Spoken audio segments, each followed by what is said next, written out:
Bismillahirrahmanirrahim. Assalamualaikum warahmatullahi wabarakatuh. Alhamdulillahirabbil alamin. Asyhadu an la ilaha illallah wa asyhadu anna Muhammadar Rasulullah. Allahumma shalli wa sallim wa barik ala hadan nabiyil karim sayyidina wa nabiyyina wa syafi'ina wa qurrata a'yunina wa maulana Muhammad. Allahumma shalli wa sallim wa barik alaihi wa ala alihi washabihi. Selamat malam teman-teman, jumpa lagi bersama saya di sini Bagus Baraja di channel Gus Baraja, channel edukasi, channel motivasi, channel pengembangan diri juga. Dan di channel ini kita bisa banyak belajar tentang bagaimana agar hati kita benar-benar mengarah pada satu titik, yaitu Allah. Seperti itu ya. Sebelum saya mulai materi kali ini atau video kali ini, saya ingin mengajak kamu semuanya untuk menghadiri seminar offline yang saya adakan di Jakarta pada tanggal 10 Desember. Akan ada banyak banget manfaat yang bisa kamu dapat di sana. Selain kamu akan dapat keilmuannya, yang jelas kamu juga akan mendapatkan fasilitas program ulang bawah sadar terkait tentang permasalahan yang sifatnya tentang keuangan, karena ada program ulang bawah sadar menjadi magnet uang, juga tentang percintaan karena ilmunya sama.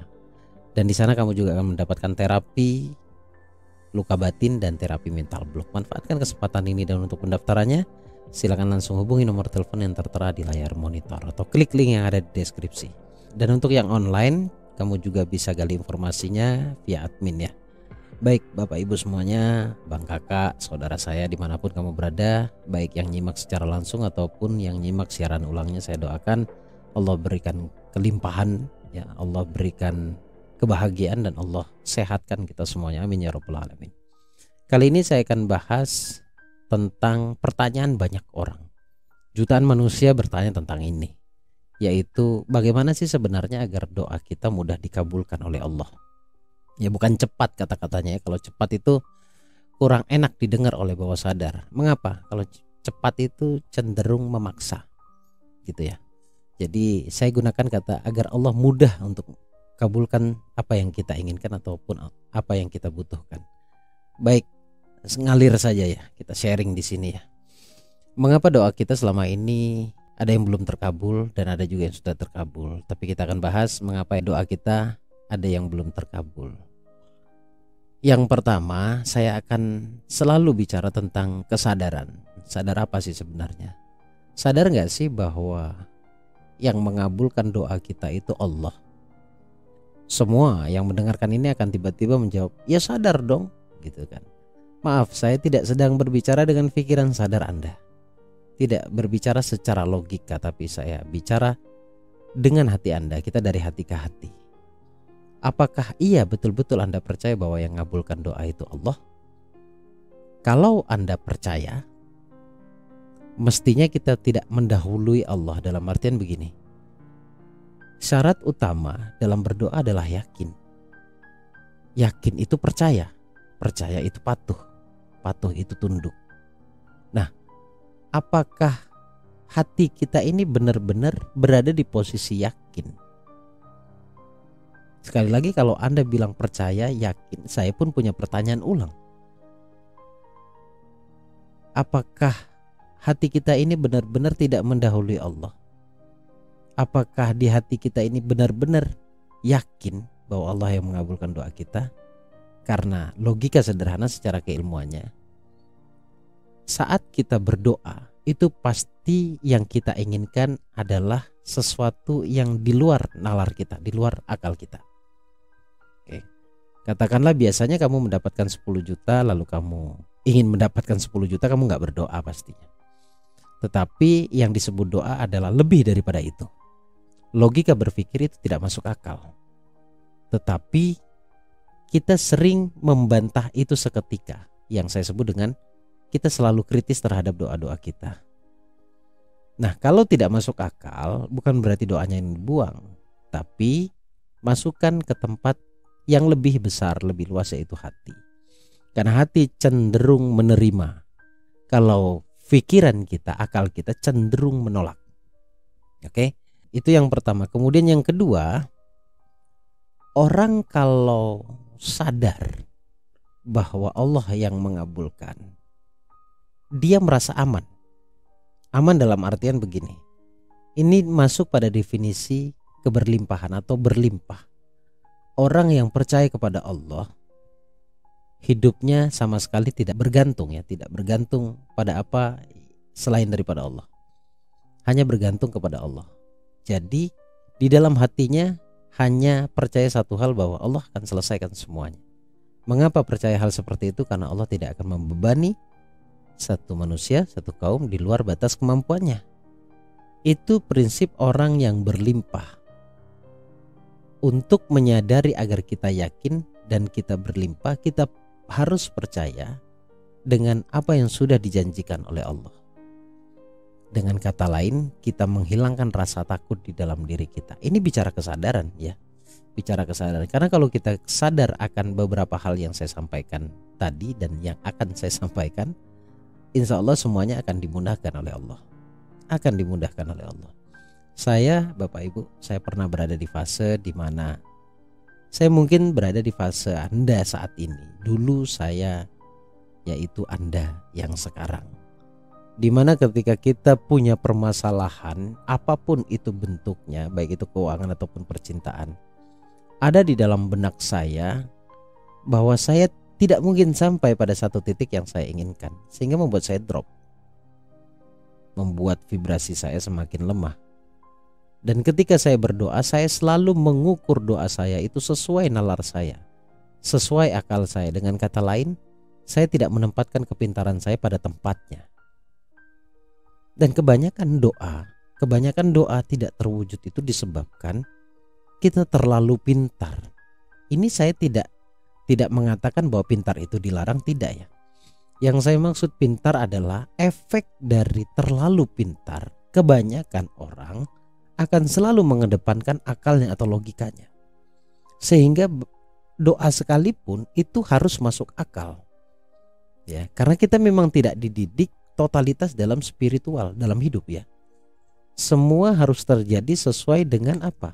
Dengan kebanyakan atau dengan pada umumnya. Pada umumnya 1 tambah 1 adalah 2 ya.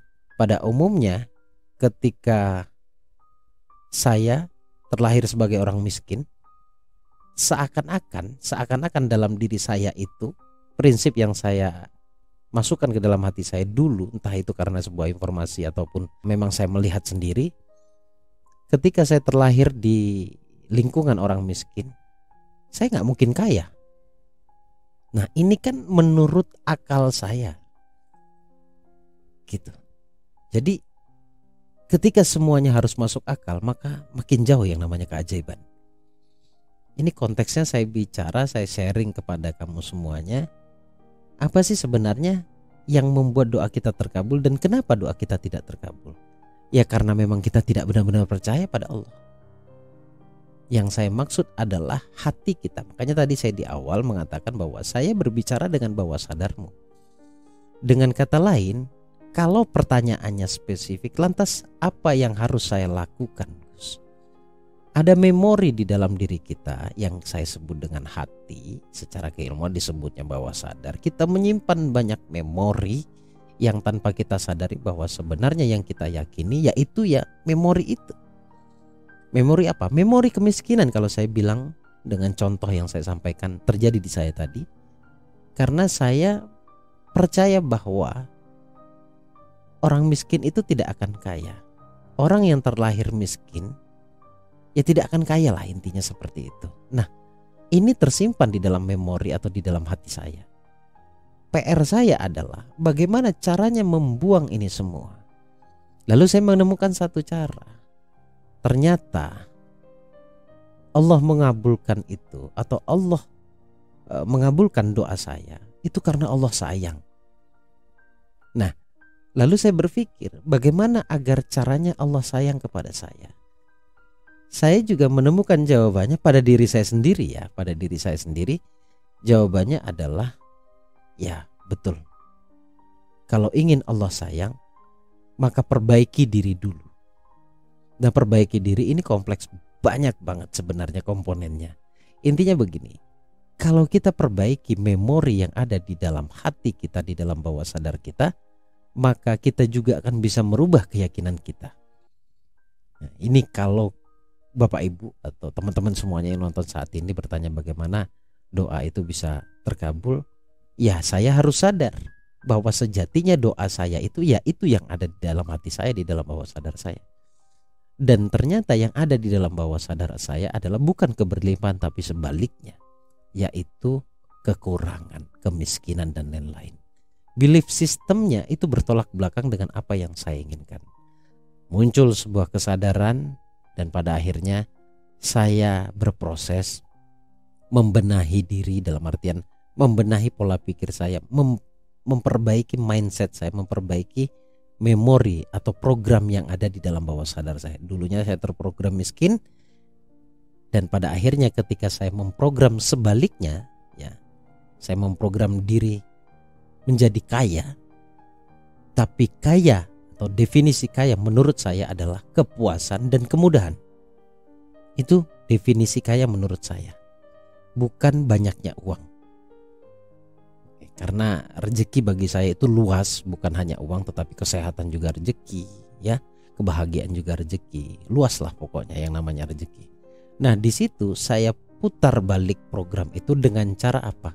Saya belajar banyak hal, saya mulai memperbaiki diri dengan cara saya menyadari bahwa ternyata belief system atau keyakinan dalam diri saya ini salah. Setelah saya menyadari, saya mulai memperbaiki. Ya, saya siap menerima keberlimpahan. Saya siap mengelola setiap amanah dari Allah. Saya siap dengan kebahagiaan di masa yang akan datang. Saya melayakkan diri, saya memantaskan diri, dan saya tahu persis layak dan pantas itu hakikinya Allah yang menilai dan Allah yang melihat. Tugas saya adalah bagian saya, yaitu memantaskan diri. Memantaskan diri terhadap apa? Orang kalau ingin kaya tentunya harus pantas dulu untuk jadi orang kaya. Saya mulai berjiwa kaya dengan cara meningkatkan kualitas keberlimpahan di dalam diri, dengan kesadaran, dengan kualitas syukur, menjadi orang yang nerima aja deh apa yang sudah Allah berikan. Dan saya rubah sudut pandang saya setiap yang Allah berikan. Sudut pandang saya dulu itu baik dan buruk menurut pikiran saya. Tetapi hari ini saya berpikir, saya mengambil kesimpulan bahwa baik dan buruk itu bukan kata saya, tetapi kata Allah. Dan menurut saya hari ini buruk yang terjadi, saya wait and see, tapi juga berikhtiar. Dan saya tahu persis bahwa pada akhirnya endingnya akan baik, karena Allah selalu selipkan hikmah yang luar biasa di balik kejadian buruk yang menurut sudut pandang saya. Agak sedikit luas pembahasan tentang kesadaran. Tapi sekali lagi poin yang ingin saya sampaikan, pintar tidak dilarang. Tapi jangan sampai kepintaran kita itu membuat kita kritis terhadap doa kita. Kritis terhadap manusia itu boleh, itu sah, itu bagus, bahkan untuk menghindari tipuan, untuk menghindari rasa sakit agar tidak disakiti orang lain. Pintar itu perlu. Tetapi konteks doa sebaiknya tidak semuanya yang harus kita buat masuk akal. Karena doa adalah kapasitas Allah yang mengabulkan. Jadi ketika kita mengukur secara akal, berarti kita mengukur kemampuan Allah. Semestinya kalau kita masukkan ke dalam hati, secara tidak langsung kita pun percaya bahwa Allah bisa saja mengabulkan doa kita yang tadinya tidak masuk akal. Semoga bermanfaat teman-teman, sharing pendek. Dan jika belum paham, silahkan diputar ulang video ini. Ada rahasia di balik apa yang saya sampaikan tadi, karena ada ratusan bahkan ribuan manusia mencapai keajaiban setelah mereka paham apa yang saya sampaikan. Saya Bagus Baraja, Al-Fakir Al-Dhaifidullah. Mohon maaf jika ada salah kata, karena memang saya fakir dalam keilmuan, saya dhaif dalam keilmuan. Mohon maaf lahir batin. Assalamualaikum warahmatullahi wabarakatuh. Allahumma shalli ala sayyidina Muhammad.